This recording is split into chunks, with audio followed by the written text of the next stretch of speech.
공부를 하는 것은 우물을 파는 것과 같다. 셈에 이르지 않으면 우물은 쓸모가 없다. 중국 철학자 맹자의 말입니다. 하나의 작업을 끝내기 위해 연속적으로 요구되는 최소한의 시간은 작업마다 다릅니다.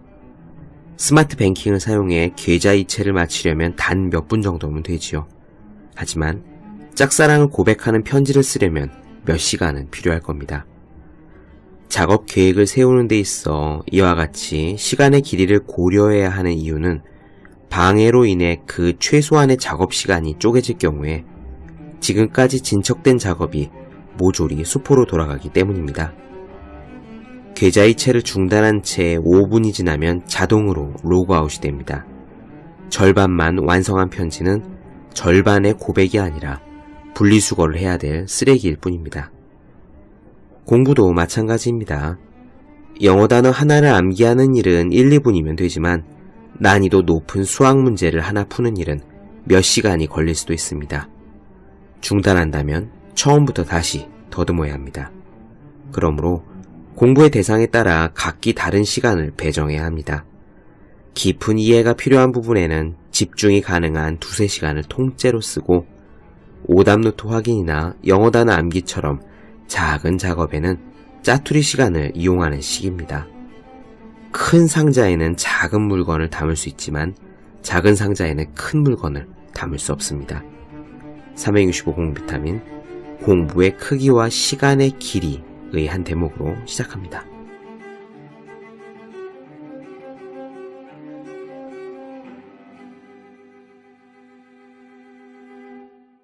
네, 안녕하세요. 본격 공부자극 팟캐스트 서울대는 어떻게 공부하는가 한지우입니다. 제가 중학교 3학년 때 저희 담임 선생님께서 이런 말씀을 하신 적이 있습니다. 학생들에게 너희들이 내일 아침에 일찍 일어날 수 있는 방법을 이야기해 주겠다 라고 하셨어요. 알람 시계는 없어도 된다. 대신 내일 아침에 만약 아침 6시에 눈을 뜨겠다 라고 결심을 했으면은 잠자리에 누워서 잠들기 전에 무슨 일이 있어도 나는 내일 아침 6시에 눈을 뜬다. 6시에 눈을 뜬다. 6시에 눈을 뜬다. 이렇게 여러 번 강력하게 자기 암시를 주문처럼 걸고 나면은 실제로 알람을 맞추지 않아도 누가 깨워주지 않아도 아침 6시에 귀신처럼 맞춰서 눈을 뜬다는 그런 말씀이셨습니다. 저는 그 말씀이 굉장히 신기했는데 다음날 시도를 해봤거든요. 그랬더니 정말 눈이 번쩍 떠지더라고요.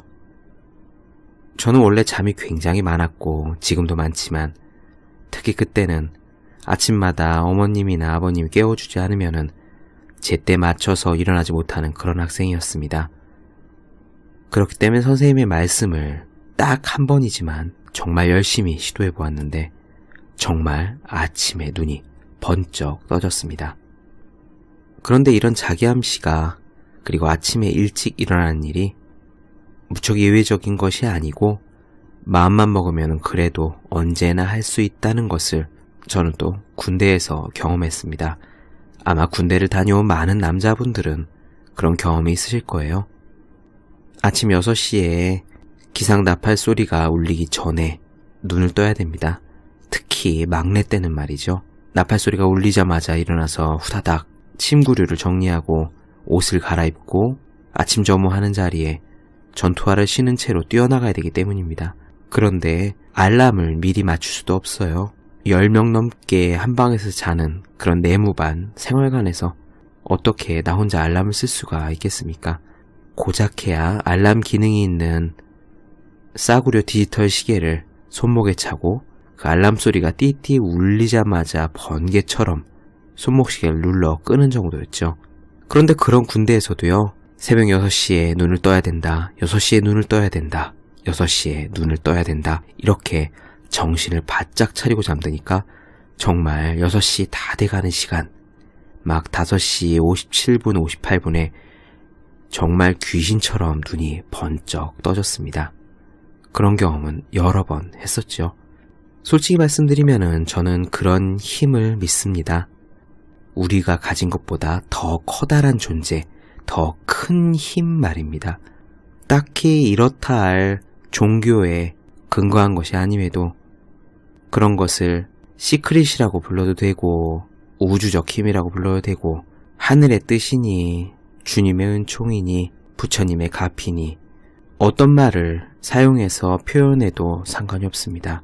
어쨌거나 전혀 다른 모습으로 우리를 확 변화시키는 그런 아주 강렬한 힘이 있다는 것을 저는 개인적으로 믿고 있어요. 새벽 6시에 알람 없이 눈을 번쩍 뜨게 하는 그런 자기 암시의 힘도 그런 것이 아닌가 생각합니다. 신기한 경험 얘기 하나 해드릴게요. 그때가 벌써 5년쯤 전이네요. 제가 제 작은 커피 가게를 오픈하기 전의 일입니다. 가게 자리는 계약을 해놨고요. 이제 며칠 뒤면은 그 가게 자리를 제가 인도받는 날, 그래서 잔금을 치르는 날이 가까워졌을 무렵입니다. 저는 한 번도 장사를 해본 적이 없고 그래서 가게를 차릴 때 어떻게 해야 되는지도 전혀 모르는 아주 새하얀 상태였거든요.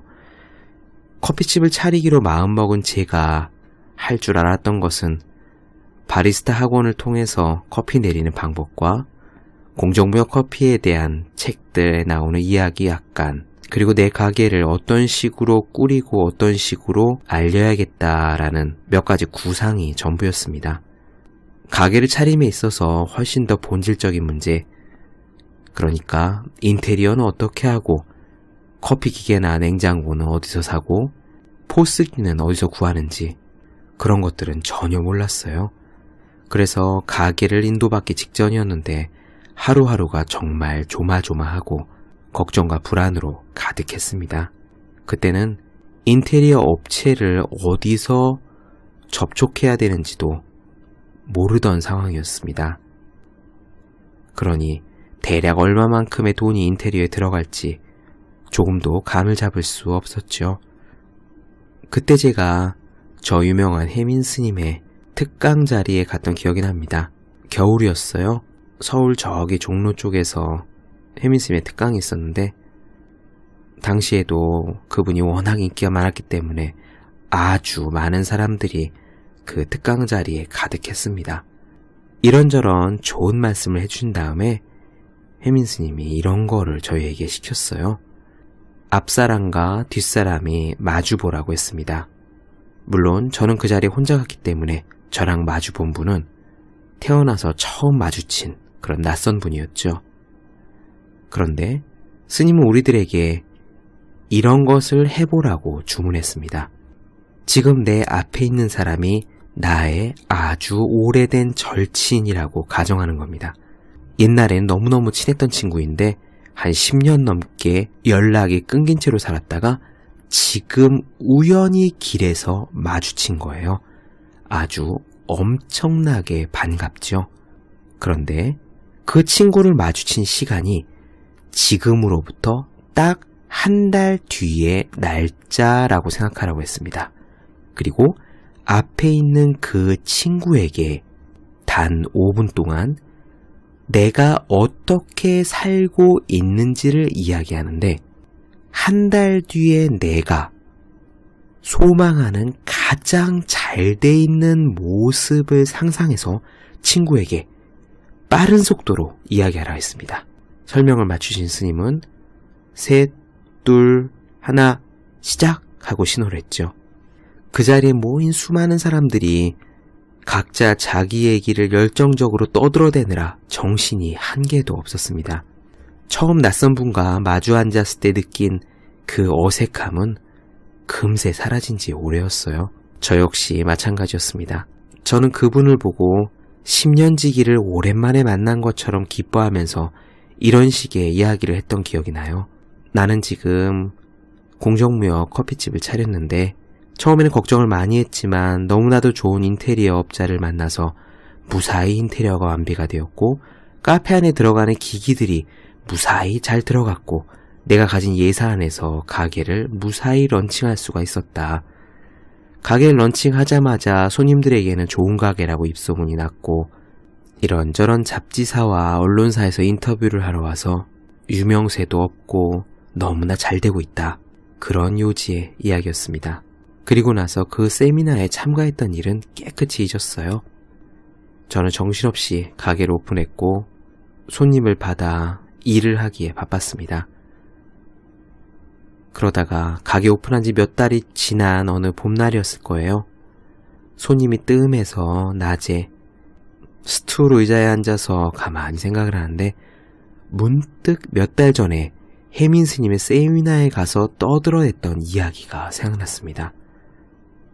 저는 그때 한 달 뒤에 있을 최상의 나의 모습으로 인테리어가 무사히 되었고 가게를 무사히 런칭했고 언론사와 잡지사에 인터뷰를 했고 학생들에게 소문이 나서 장사가 잘 되고 있다라는 이야기를 했었더랬죠. 그리고 깜짝 놀랐습니다. 그 세미나 특강에 가서 제가 이야기를 떠들어댈 때는 정말이지 인테리어 업자도 어떻게 만나야 되는지 하나도 모를 때였는데 정말 한 달 뒤에 저는 아주 좋은 인테리어 사장님을 만나 무사히 가게를 오픈했고요. 기계들도 정말 적당한 가격에 만족스러운 녀석들로 끼워 넣을 수 있었고요. 학교 게시판에 특이한 가게가 열렸다는 글이 올라가서 학생들 사이에서 소문도 났고요. 완전 메이저 언론사는 아니지만 대학생 잡지라든가 무슨 기업 서포터즈라든가 그런 데서 인터뷰를 와서 조금씩 유명세를 얻고 있었습니다. 정말 말했던 대로 다 된 거예요.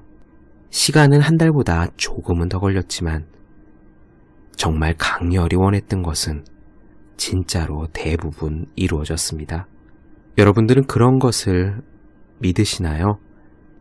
내가 가진 힘 이상의 무언가가 나를 도와준다는 느낌.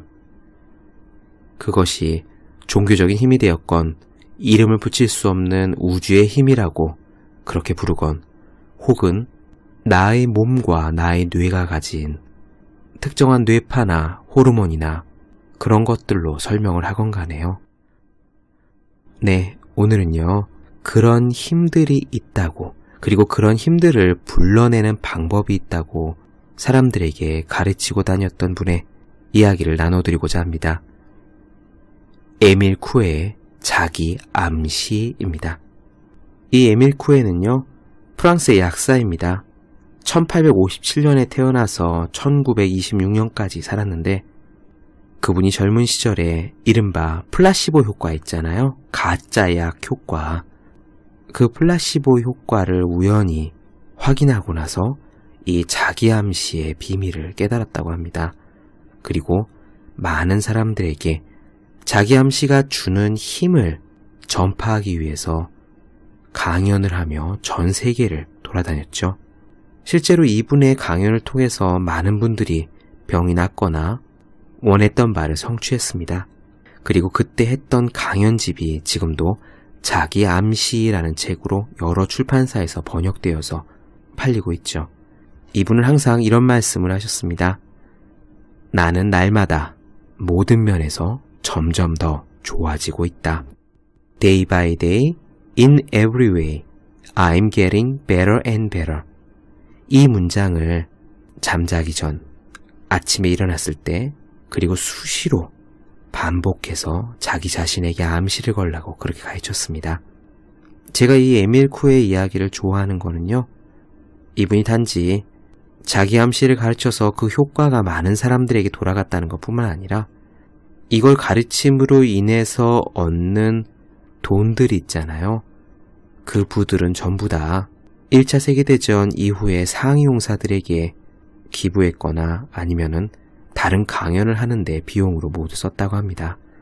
그러니까 자기 암시를 가르쳐서 자기 암시 책을 써서 그 돈으로 떵떵거리고 산 부자, 그런 모습이 아니라는 거에서 저는 이 에밀 쿠에가 조금 더 신뢰감 있게 느껴졌습니다.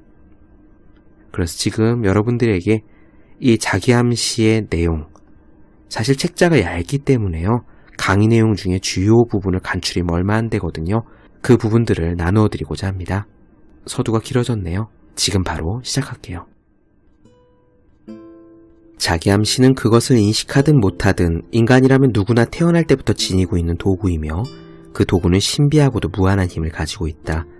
그런데 그 힘은 어떻게 사용하는가에 따라 최상의 결과를 가져올 수도 있고 최악의 결과를 낳을 수도 있다. 최고의 결과와 최악의 결과를 결정하는 것은 이 힘 자체가 아니라 사용하는 이의 기술에 달려있다. 따라서 자기 암시라는 도구의 본질을 이해하고 그것이 가진 힘을 이용하는 기술을 습득하는 것은 아주 중요하다. 자기 암시의 힘을 제대로 이해하고 바르게 수행할 수 있는 기술을 습득하게 되면 두 가지 면에서 큰 변화를 일으킬 수 있다. 하나는 자신도 모르는 사이에 일으킨 자기 암시로 인하여 일어날 수 있는 끔찍한 상황을 피할 수 있는 것이고, 다른 하나는 한 걸음 더 나아가 그 잘못된 상황을 좋은 것으로 역전시킬 수 있다는 것이다. 우리는 자신도 인식하지 못하는 사이에 온갖 부정적인 자기 암시로 육체적인 건강은 물론이고 정신 건강에 부정적인 영향을 주고 있으며, 그로 인하여 선택할 수 있는 수많은 좋은 기회들을 잃고 방황과 잘못된 선택을 거듭하는 연쇄적인 고통을 겪곤 한다. 의지라는 단어의 사전적인 뜻은 어떤 일을 이루고자 하는 마음이며, 심리학에서는 선택이나 행위의 결정에 대한 내적이고 개인적인 역량이라고 되어 있다. 의지에 대한 이런 사전적 풀이가 잘못된 것은 아니지만 실제에 있어서는 이처럼 잘못된 생각이 없다. 왜냐하면 의지는 늘 상상에 밀려나기 때문이다. 이것은 한치의 예외도 없는 절대적인 법칙이다. 많은 사람들이 비웃으며 그럴 리가 없다라고 단언할 테지만 이것은 분명한 진실이다. 선입견을 버리고 주위의 것들을 제대로 이해하려고만 한다면 내 말이 거짓이 아니라는 것을 금방 깨닫게 될 것이다.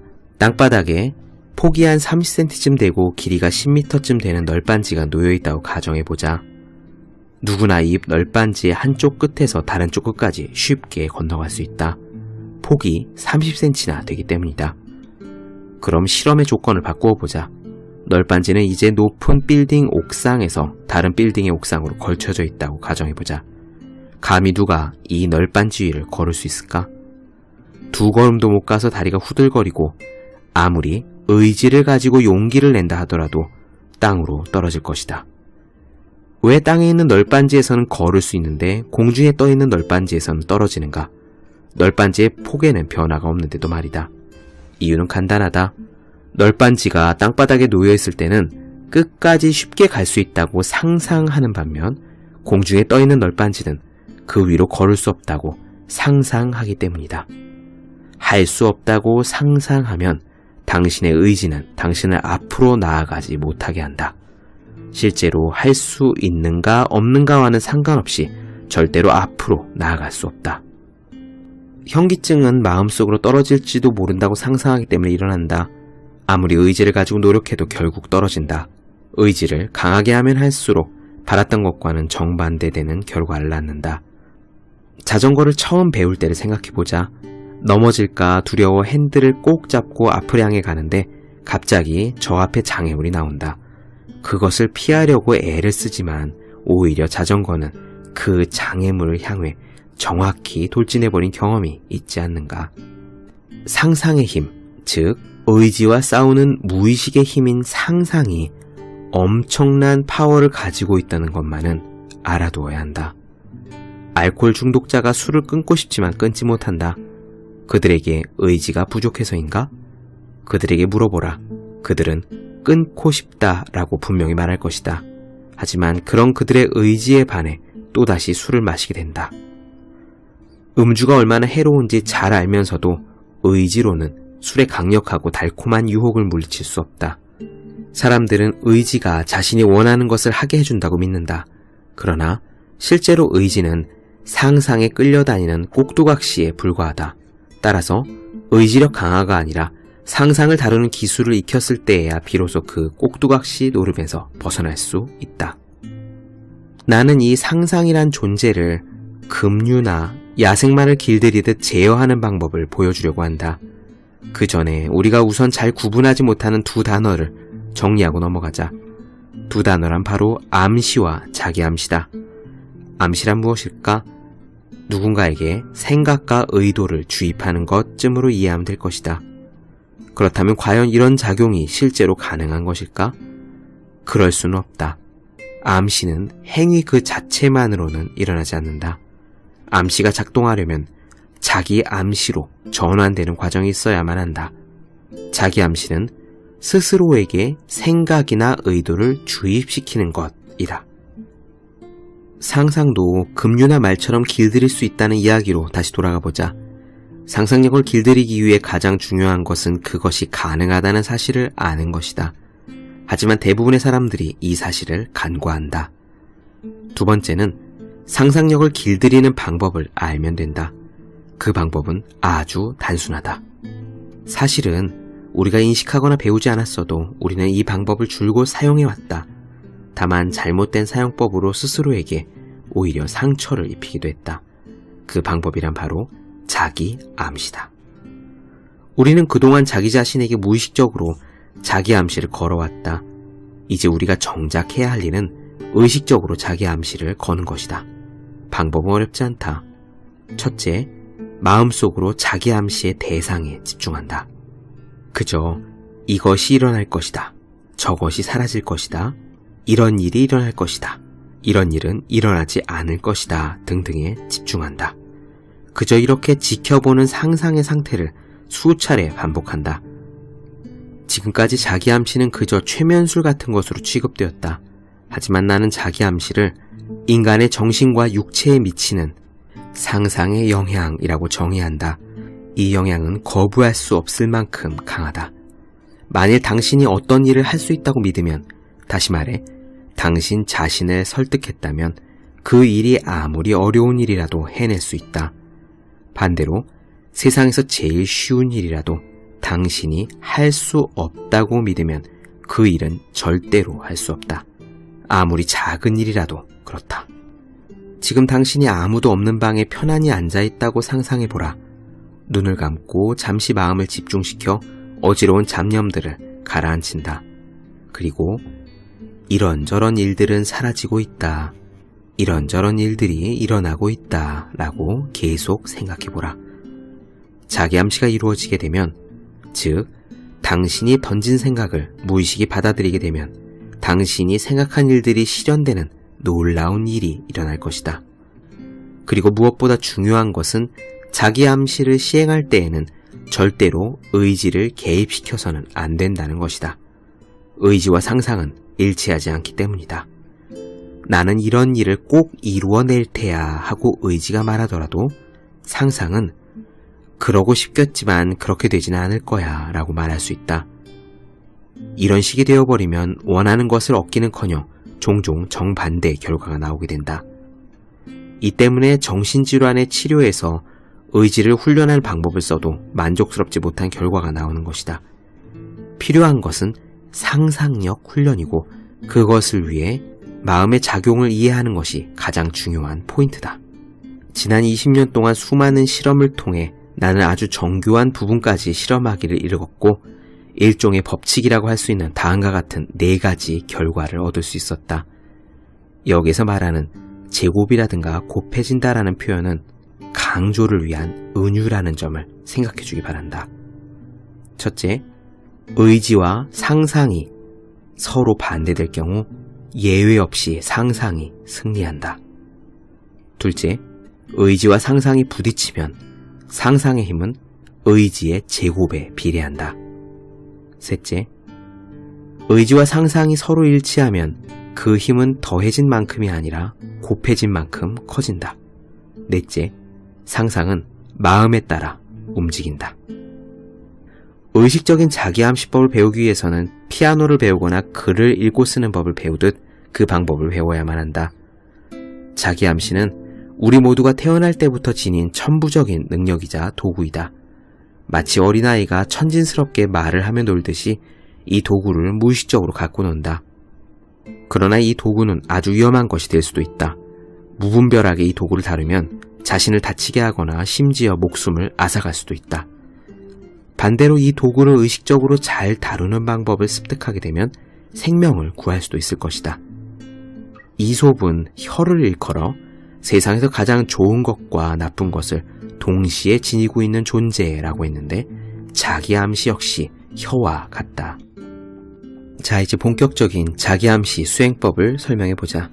자기암시는 잠자리에 들기 전과 아침에 바로 눈을 뜬 직후가 가장 효과적이다.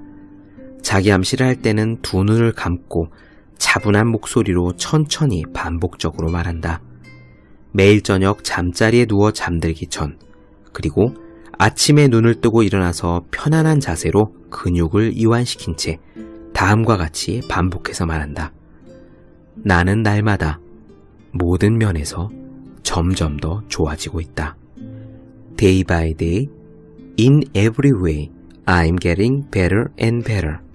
마치 묵주기도를 할 때처럼 긴 끈에 20개의 매듭을 만들어 말을 할 때마다 하나씩 세워가면서 암송을 하면 도움이 된다. 특별히 어떤 것이 좋아진다는 점에 신경을 쓰지 말고 예를 들어 지금 겪고 있는 질병이나 해결해야 할 문제 등을 구체적으로 떠올리지 말고 전반적으로 모든 것이 좋아진다라고 상상하며 집중적으로 반복한다. 그러면 무의식은 그 말을 기억하고 모든 면에서 전반적으로 그 효과가 일어난다. 자신이 원하는 것을 반드시 이룰 수 있다는 믿음과 자신감, 확신을 가지고 반복적으로 자기암시를 한다. 나는 날마다 모든 면에서 점점 더 좋아지고 있다. 자기암시에 대한 믿음이 강할수록 원하는 결과 역시 확실하고 빠르게 나타날 것이다. 때와 장소, 기분 등에 상관없이 반복적으로 암시하고 몸이나 마음에 이상이 느껴지면 그 즉시 그런 증세가 없어질 것이라는 확고한 믿음을 가지고 스스로에게 암시하라. 그러면 그 증세는 곧 사라질 것이다. 자기암시를 행할 때의 자세를 구체적으로 제시하면 다음과 같다. 홀로 있을 수 있는 조용한 곳에서 눈을 감고 이마에 손을 얹는다. 몸의 이상이든 마음의 고통이든 구분하지 말고 소리내어 빠르게 반복하여 말한다. 사라진다, 사라진다, 사라진다. 이제는 충분하다는 느낌이 올 때까지 이것을 반복한다. 가벼운 증세는 20초나 25초 정도면 사라질 것이다. 부족하다고 느껴지면 다시 반복해도 좋다. 이때 잊지 말아야 할 가장 중요한 것은 자기암시는 의지를 가지고 노력해서는 안 된다는 것이다. 의지를 버리고 반드시 상상으로 자기암시를 수행하라.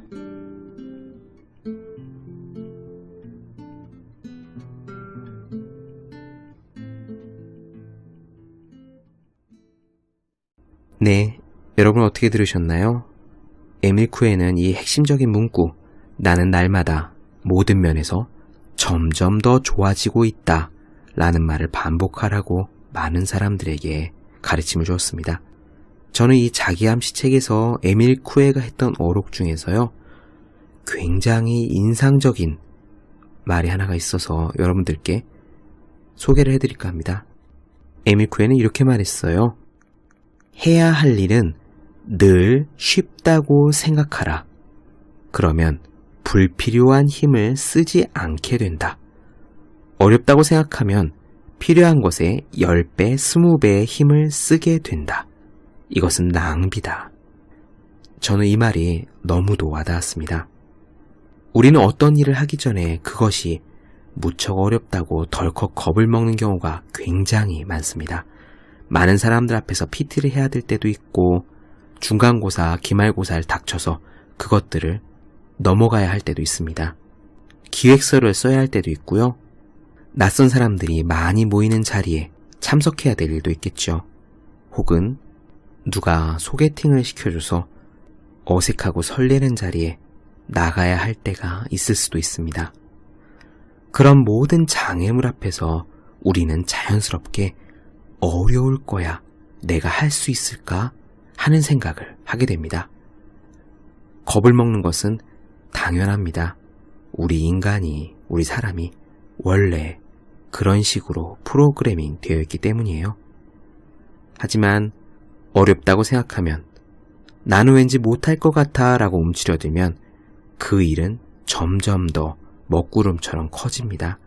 그리고 그 무게에 짓눌리고 말죠. 어떤 것을 해야 될 때 그 일이 쉽다고 생각하십시오.